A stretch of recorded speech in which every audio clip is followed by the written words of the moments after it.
किया जाए और संगठन में एक भ्रम की स्थिति ना हो और संगठन एकजुट होकर के काम करे। क्योंकि देखिए, कोरोना के बाद परिस्थितियां बदल गई हैं, बहुत ज़्यादा परिस्थिति बदली है और पिछले दिनों जिस तरीके से आपने देखा कि लगातार विपक्ष हमलावर है, तो ऐसे में पार्टी ने एक रणनीति बनाई कि ये जो भ्रम की स्थिति उसको जल्द से जल्द खत्म किया जाए। बिल्कुल, तो भ्रम की स्थिति ना रहे, किसी तरह के अटकलों का बाजार गर्म ना रहे, इसलिए ये अब फैसला लिया गया है कि 2022 का चुनाव सीएम योगी के नेतृत्व में ही लड़ा जाएगा। अनामिका भी हमारे साथ जुड़ गई है।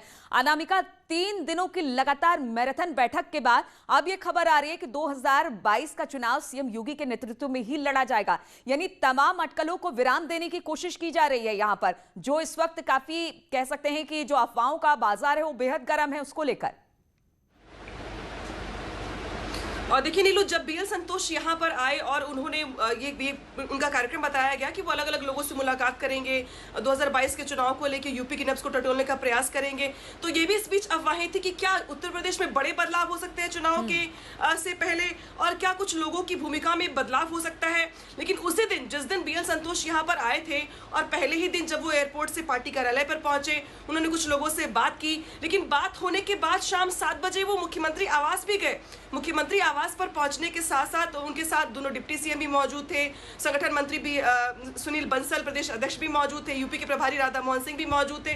तो मुख्यमंत्री से करीब उनकी 3 घंटे की बातचीत हुई।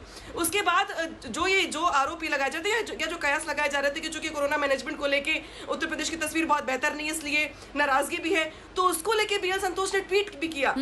ट्वीट में उन्होंने यूपी सरकार के कामकाज की तारीफ की और योगी आदित्यनाथ के साथ 3 घंटे के चलिए ठीक है, अनामिका यहाँ पर रोकना चाहेंगे। सुब्रत पाठक, महामंत्री बीजेपी भी इस वक्त हमारे साथ जुड़ गए हैं और उन्हीं से हम जान लेते हैं। सुब्रत जी, जिस तरह से अब ये खबर आ रही है कि 2022 का चुनाव सीएम योगी के नेतृत्व में ही लड़ा जाएगा, तमाम बैठकों का दौर चला और इसके बाद अब ये जो बातें निकलकर सामने आ रही है, जो अटकलें थी, जो अफवाहें थी, क्या उसको विराम देने की कोशिश है क्या?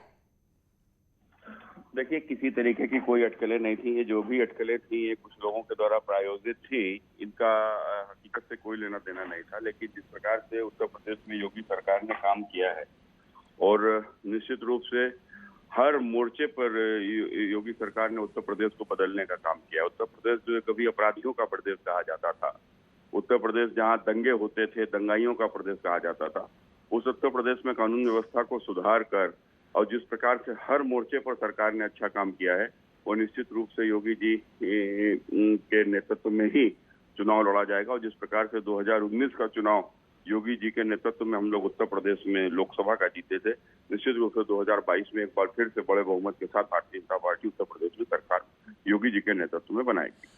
लेकिन अगर सुब्रत जी बात की जाए, बीते दिनों हमने जिस तरह से बैठक देखी, बैठक में बहुत सारी बातें आई। ठीक है, कोरोना कंट्रोल पर बातचीत हो रही थी, संगठन में फेरबदल की बात हो रही थी, मंत्रिमंडल विस्तार की बात हो रही थी और इस बीच खबर यह भी आई कि नगरपालिका चुनाव में जिस तरह से बीजेपी का प्रदर्शन रहा उसको लेकर ही ये अटकलें थी, जिसके बाद ये सारी खबरें बाहर निकली। देखिए, अटकलें तो कोई भी लगा सकता है, वो हर व्यक्ति अटकलों के लिए स्वतंत्र है। लेकिन जो बैठक है, तो बैठक तो भारतीय जनता पार्टी की एक महत्वपूर्ण कड़ी है। बैठकों के बाद ही पार्टी में हर प्रकार के निर्णय होते हैं।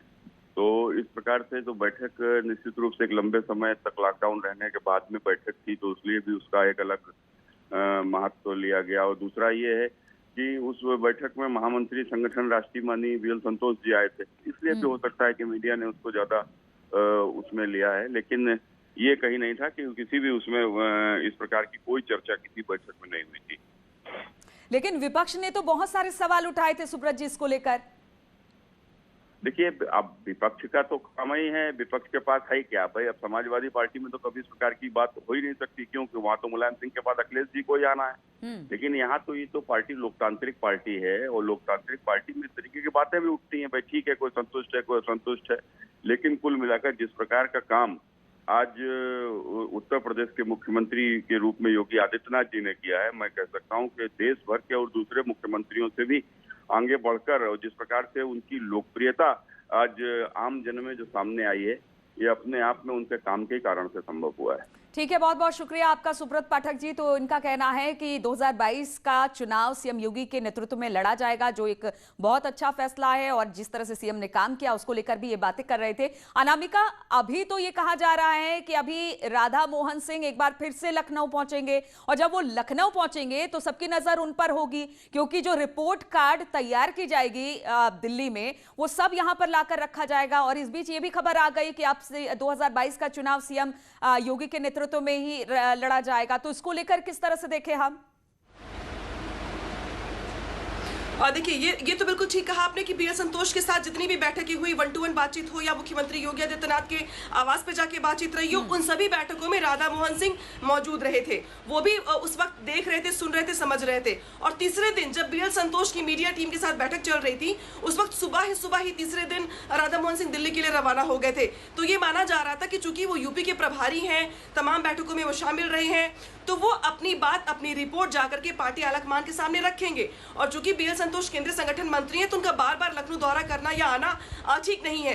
तो जो पार्टी आलाकमान की तरफ से निर्देश दिया जाएगा या जो कहा जाएगा, वो रिपोर्ट ले करके राधा मोहन सिंह उत्तर प्रदेश आएंगे, यानी कि लखनऊ आएंगे, और ये बताएंगे कि भाई जो रिपोर्ट दी गई थी पार्टी आलाकमान को, उसके आधार पर ये फैसला किया गया कि फला फला व्यक्ति को ये भूमिकाएं देनी है या फला फला व्यक्ति के साथ चुनाव में जाना है। तो राधा मोहन सिंह वो वैसे व्यक्ति हैं जो यूपी के प्रभारी हैं, यूपी की रिस्पॉन्सिबिलिटी है चुनाव के पहले, और अगर कोई संदेश आता है पार्टी आलाकमान की ओर से तो पहुंचाने का काम भी राधा मोहन सिंह ही करेंगे। और इसीलिए राधा मोहन सिंह का जो आगामी दौरा है लखनऊ का, आने वाले हैं वो, तो ये काफी महत्वपूर्ण हो जाता है, क्योंकि जब भी वो आएंगे वो संदेश लेकर के आएंगे, एक मैसेज कन्वे करने का काम करेंगे, और ये बताएंगे कि पार्टी आलाकमान की ओर से ये तय किया गया है कि फला व्यक्ति को ये भूमिका दी जानी है।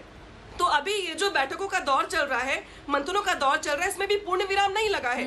अभी राधा मोहन सिंह आने वाले हैं और बताएंगे वो कि मंत्रिमंडल में विस्तार में लेके जो कयास लगाए जा रहे हैं, या जो सूत्र बता रहे हैं कि